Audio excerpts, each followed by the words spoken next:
just a quick overview of, doing science content on social media. I generally like to say that there's two paths to do this, and I think that's short form versus long form videos. One tool that I like to mention all the time to people is very few things beat just classic pen and paper for sketching out ideas. This is actually a picture of one of my notebooks of a video idea I worked on. So some software recommendations. I use a lot of different programs in the course of making my videos.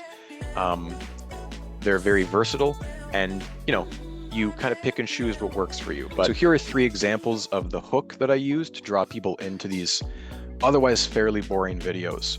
So these are graphs that I made to represent the excitement over time you kind of need to put into your videos. And there's the short form graph, and then there's the long form graph animation. But I like to give a visual through line for my videos, some sort of major visual that is the anchor for the rest of the visuals. I use a lot of stories about people because we find people interesting. We find history interesting. I use cliffhangers a lot, especially because I do multi-part series. I frame stuff through the lens of academic true crime. Sense of scale is often a big thing. Showing size just by saying like the actual size, like in centimeters or nanometers, I don't find that really conveys the message very well.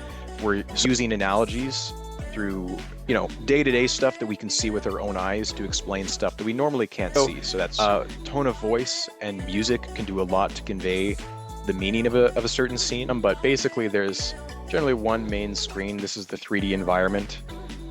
This is from my older videos. You can see that there's a graph in the background that I can control.